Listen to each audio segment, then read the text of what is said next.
Et bonjour à tous les amis, on se retrouve aujourd'hui en compagnie de cette magnifique femelle Python bivitatus, donc Python berman, je le rappelle, espèce soumise au certificat de capacité dès le premier spécimen. C'est une jolie femelle qui a maintenant, je crois, 3 ans et qui fait quand même plutôt son poids, comme vous pouvez le voir. Souffle un petit peu. Les manipulations commencent à être de plus en plus sportives. Donc voilà, on essaye de la soutenir un maximum. Hop là, parce que là c'est des animaux qui subissent clairement leur poids, leur corps. Donc voilà, c'est un petit peu pour la présenter en vidéo, l'évolution. Je vais pas l'embêter plus, on va la remettre dans le terrarium et on attaque le sujet de la vidéo. Voilà, je l'ai reposé parce que autant pour elle que pour moi c'est quand même assez physique la manipulation, vu que maintenant elle a dépassé les 20 kg en termes de taille, je sais pas trop, faudrait que je la mesure, mais elle a dépassé les 20 kg, donc ça commence à être physique autant pour elle que pour moi. Bref, petite parenthèse aussi avant de commencer la vidéo, si ce n'est pas encore fait, tu as la possibilité de rejoindre l'accès VIP de la chaîne, donc je le répète, c'est tout nouveau. Dans la description, tu as un lien, tu cliques sur ce lien, tu choisis la formule que tu veux et tu auras des avantages en fonction du niveau que tu auras choisi. Voilà, on passe tout de suite à la vidéo, tu l'auras vu dans le titre. Aujourd'hui, on va parler pourquoi les prix des animaux, mais pas que, on parlera aussi de certains terrariums, de certaines marques de terrarium, voilà. Pourquoi tout ça a augmenté. Donc si déjà tu as cliqué sur cette vidéo, c'est que toi, tu as sûrement aussi vu ces derniers mois, dernières semaines, le prix des animaux ou le prix de certains terrariums moulés, augmenté aussi. Il y a une explication à tout cela, c'est-à-dire que les coûts augmentent déjà. Les coûts augmentent, donc forcément les éleveurs, les fabricants de matériel sont aussi obligés d'augmenter leurs coûts. Pour la partie élevage, donc ce qui va me concerner, par exemple, premièrement par rapport à 2018, déjà il y a eu quelque chose qui s'est rajouté. La puce, comme vous le savez, suite à l'arrêté du 8 octobre 2018, le puçage et l'identification des reptiles, de tous les reptiles annexés, est devenu obligatoire. Donc à ça, il faut rajouter ce coût sur le prix des animaux. Ça varie d'une trentaine d'euros, voire à une soixantaine d'euros selon les cliniques vétérinaires ou si vous êtes professionnel ou particulier. Ça, c'est un premier facteur d'augmentation du prix des animaux. Ensuite, il y a aussi l'offre et la demande. Je vais prendre un exemple, par exemple, du Morelia viridis ou du Varanus prasinus, un des éléments les plus flagrants en termes d'augmentation de prix. On a de plus en plus de demandes pour soit la même offre, soit moins d'offres. Donc par exemple pour les Varanus prasinus, moi je me rappelle quand j'ai commencé la terrariophilie, couple de Varanus prasinus, tu pouvais l'avoir à...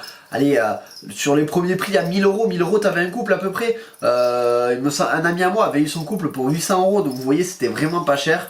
Après, on les a vus à 800 euros pièce, puis 1000 euros pièce. Et maintenant, pour avoir un Varanus prasinus, c'est entre, selon si c'est chez un particulier ou professionnel, on est plus sur de 1800 à 2600 euros. Voilà. Donc, il y a aussi eu l'offre et la demande qui a joué sur certains prix. Autre chose aussi, et ça c'est un des facteurs aussi les plus importants, et qui faisait déjà augmenter les prix, qui le fait augmenter en ce moment et qui le fera encore augmenter dans les mois à venir, c'est le facteur énergie.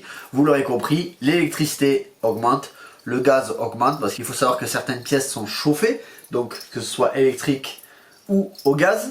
Et ça, malheureusement, un éleveur est obligé de le répercuter sur ses coûts. Il faut savoir que moi, jusque là, j'ai ma facture électrique bien sûr qui augmente comme tout le monde, mais j'évite encore de répercuter ça sur mes prix, mais je vais malheureusement être obligé au bout d'un moment. Donc ce facteur énergie qui nous concerne tous, ce n'est pas forcément dans la terrariophilie, fait aussi que les animaux prennent plus de valeur. Vous comprenez bien que, je vais prendre l'exemple d'un animal que vous vendez 100 euros, si en termes de consommation énergétique pour le chauffer, il vous coûte plus cher, vous êtes obligé en tant qu'éleveur professionnel d'augmenter le coût de celui-ci. Après, je peux comprendre, cela frustre quand on a connu des animaux à un certain prix et qu'on les voit aujourd'hui flamber. Il y a aussi l'effet de mode, c'est-à-dire quand il va y avoir une mode sur une espèce en particulier ou une mutation, les prix vont aussi augmenter. Mais là on rejoint le facteur de l'offre et la demande, c'est-à-dire plus il y a de demandes, l'offre ne suit pas toujours, donc forcément les coûts vont être aussi très élevés là-dessus. Donc les amis, je réagis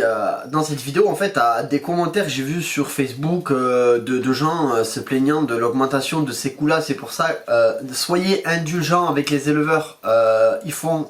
Alors je dis ils font, mais je m'y inclus dedans, un travail toute l'année pour pouvoir vous proposer des animaux qui vous plaisent et que vous recherchez.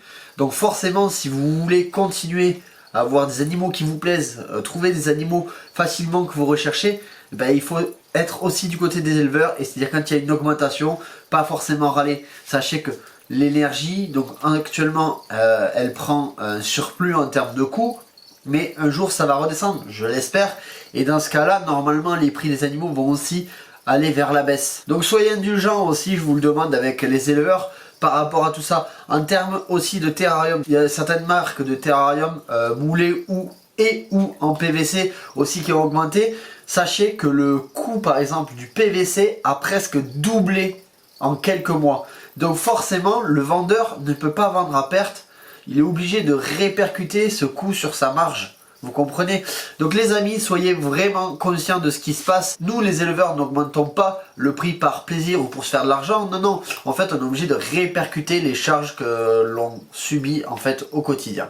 Voilà, c'était une petite vidéo comme ça les amis pour discuter comme tous les mercredis. Vous savez maintenant, c'est un petit peu de la discussion sur des débats, sur des réactions. Voilà, j'espère en tout cas que ça vous aura plu. On se dit à vendredi pour la prochaine vidéo.